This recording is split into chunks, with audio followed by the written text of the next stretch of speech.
बिस्मिल्लाहिर्रहमानिर्रहीम। आज तक के मुअज़्ज़ज़ नाज़रीन अस्सलाम वालेकुम। आज के बाद तुम सिर्फ मुझे याद रखोगे। वो अपनी सुजेशंस को आगे बढ़ाते हुए बोली, तुम मेरे गुलाम हो, मेरे इशारों पर नाचोगे। उसकी आवाज़ और अल्फाज में बला का एतमाद था। उसे 101% यकीन था कि मुझे अपने ट्रांस में ला चुकी है, लेकिन ये उसकी भूल थी, एक बहुत बड़ी गलतफहमी थी। उसकी आंखों से आंखें मिलते ही मैं पूरे हवासों से रेड अलर्ट हो गया। लियान के अल्फाज मुसलसल मेरे दिमाग में गूंज रहे थे। वैदान, इसकी आंखों में नहीं देखना। ये औरत कोई जादू करनी है, वाकई जादू करनी थी। अपने जादू के जोर पर मुझे गुलाम बनाकर रखने की ख्वाहिशमंद थी, मगर मैं भी नादान नहीं था। वैदान था, अपने शोबे का सुल्तान था और मेरा अल्लाह निगहबान था। अगर मैं इस जादू करने की ट्रांस में आ जाता तो ये मेरी नहीं, मेरी सलाहियतों की शिकस्त होती। इस नाजुक मरहले पर मैं हार का तसव्वुर भी नहीं कर सकता था। मैं तो माउंट बैकनले में इसके गुरु घंटार रब्बी मोशी खाइमन को छोना लगाया था। ये चेली चांटी कलाड़िया लाडिया मेरे सामने क्या बेचती थी। कहते मुंह देकर थप्पड़ मारना चाहिए, सामने वाले की चाल के ऐन मुताबिक अपने मोरे को आगे बढ़ाना चाहिए। वो भर्राई हुई आवाज में दो तरगीबी डायलॉग मारकर ये समझ बैठी थी कि उसने वैदान जैसे पहाड़ को चित कर लिया था। मैंने उसे इसी खुशफहमी में मुब्तला रहने दिया। वो अपनी भूल में एक कदम और आगे बढ़ गई।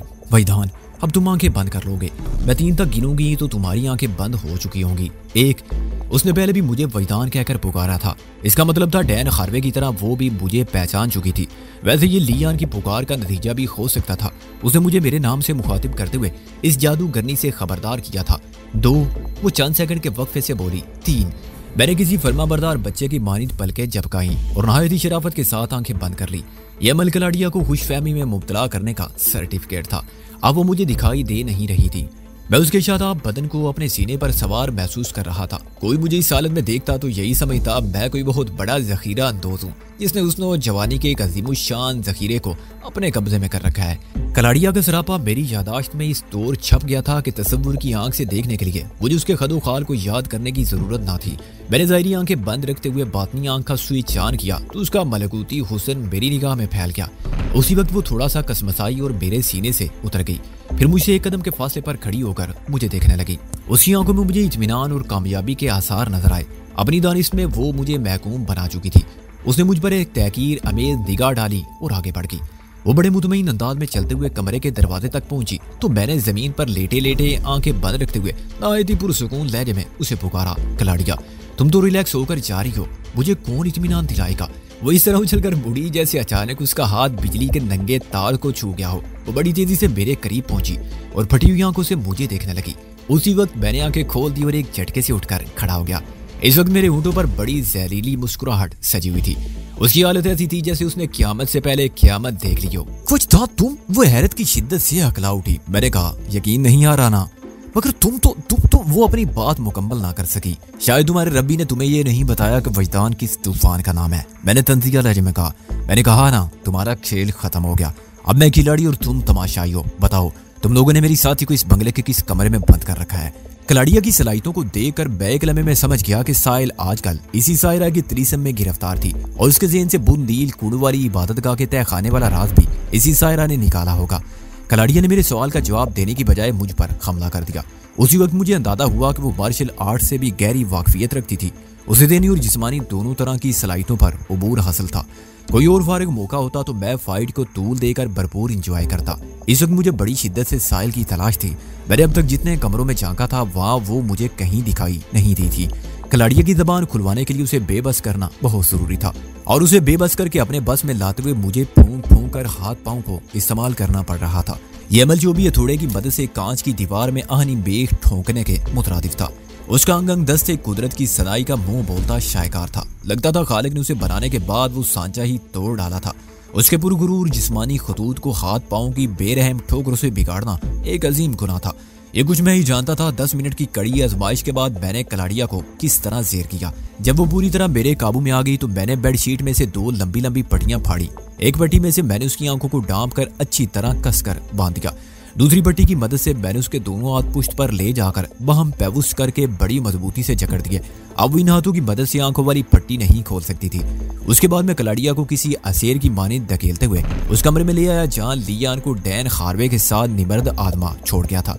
उस कमरे में कदम रखते ही मुझे एक जोरदार धक्के का सामना करना पड़ा। लियान तोप में से निकले किसी गोले के मानिंद आकर मुझसे टकराई थी और उसे इस तरह फेंकने वाला डैन खारवे था। मैंने लियान को संभाला और तेज लहजे में कहा, तुम कलाड़िया को देखो, मैं इस सूरमा से निमटता हूँ। डैन हार्वे कलाड़िया की हालत जार देखकर बुरी तरह चौंका और अगले ही लम्हे उसने मुझ पर हमला कर दिया। उसने हवा में परवाज करते हुए मुझे फ्लाइंग किक मारना चाहिए। मैं एकदम नीचे बैठ गया। वो मेरे ऊपर से फ्लाई करते हुए खुले दरवाजे से बाहर कॉरिडोर में पहुंच गया। मैंने खड़े होते ही पलट कर उसकी तरफ देखा। उसने कलाड़िया की तरह फरार होने की कोशिश नहीं की। वो अपने कदमों पर आते ही वापस मुड़ा। इसी दौरान में मैं भी कॉरिडोर में निकल आया था। फिर हमारे दरमियान बाकायदा मार्शल आर्ट्स की टेक्निक्स का तबादला होने लगा। लिया ने उसकी अच्छी खासी दुर्गत बना दी थी, ताहम वो उस पर पूरी तरह काबू पाने में कामयाब नहीं थी। लियान को एक नजर देखते ही मैंने बांप लिया। डैन हार्वे भी उसे ठीक ठाक नुकसान पहुंचा चुका था। दोनों तरफ टूट फूट का तनासब बराबर ही था। हार्वे मार्शल आर्ट से बाखूबी आगा था, लेकिन मैंने इस मरहले में चंद आजमूदा कार शॉर्ट्स कट्स इस्तेमाल करके उसे जमीन चाटने पर मजबूर कर दिया। लिया ने उसे अच्छा खासा थका दिया था, लिहाजा वो मेरे धुआंधार हमलों के सामने ज्यादा देर मुजाहमत न कर सका। मैंने उसे पाँव की ठोकरों में उड़ाते हुए कलाड़िया के पास पहुंचा दिया। लियान ने लेडी पिस्टल लिबास में से निकालकर कलाड़िया को गन पॉइंट पर रख लिया। कलाड़िया और डैन हार्वे पर काबू पाकर हमने गोया इस बंगले पर तसल्लुत जमा लिया था। इस बंगले में अगर उनका कोई और हिमायती मौजूद होता तो अब तक जरूर सामने आ जाता। हालात पूरी तरह कंट्रोल में आ गए तो मैं एक कुर्सी खींचकर हार्वे के करीब बैठ गया। लियान समझ गई कि मैं क्या करने का इरादा रखता हूँ। वो एक कदम पीछे हटकर रेड अलर्ट होगी। उसने खतरनाक नन्हे पिस्टल को इस अंदाज में थाम रखा था कि अगर इन दोनों में से कोई भी एफिशिएंसी दिखाने की कोशिश करता तो वो बेदरीग इस कोशिश को नाकामी का मुंह दिखा देती। मैंने अपनी पिंडली पर बंधे हुए प्यास से खंजर को उसके केस में से निकाला और बड़े खतरनाक अंदाज में खौरवे की आंखों के सामने लहराते हुए पूछा, साहिल कहाँ है? मेरे लहजे में इस दर्जे की सफाकी मौजूद थी कि उसका चेहरा मुतगय्यर हो गया। उसने कुछ कहने के लिए मुंह खोलना चाहा, लेकिन उसके लब थर थरा कर रह गए। वो परेशान नजर से मुझे देखने लगा। मैंने उसकी वहशत में इजाफा करने के लिए खंजर की नोक को उसकी पेशानी पर दोनों आंखों के बीच रखा और कहा, डैन हार्वे, मेरे पास वक्त कम है। मुझे इस बंगले का एक एक कोना झांकने की जहमत ना दो। इसके बदले में तुम्हें जिंदा रहने का मौका फराहम कर सकता हूँ। बताओ, मेरी साथी को तुमने किस कमरे में बंद कर रखा है? वो यहाँ नहीं है। वो खौफजदा अंदाज में हकलाया। मैंने खंजर की नोक को एक हद तक उसकी पेशानी में गड़ाया और फुंकार से मुशाबा आवाज में कहा, इसका मतलब है तुम जबान बंद रखकर मौत को गले लगाने का फैसला कर चुके हो। तकलीफ की शिद्दत ने उसके चेहरे के नकूश को बुरी तरह बिगाड़ दिया। वो कराते हुए बोला, तुम मेरी बात का यकीन करो कि साहिल यहाँ नहीं है। उसकी बात अधूरी रह गई। उसके साथ ही उसके हल्क से एक करबनाक आवाज खारिज हुई। मैंने मेकान की अंदाज में उसकी पेशानी पर एक चरका लगा दिया था। उसकी हालत दीदनी थी। मैं तुम्हारी बात का यकीन नहीं कर सकता हार्वे। मैंने दोबारा खंजर को उसके चेहरे की जानिब बढ़ाते हुए कहा, साहिल इसी बंगले के किसी बेडरूम में बंद है। ऐसा बेडरूम जिसमें 0 पावर का बल्ब चल रहा है। तुम लोगों ने किसी अमल के जरिए उसे बेखबरी के आलम में पहुंचा रखा है। मैं यही कहूंगा, तुम किसी गलतफहमी का शिकार हो वैदान।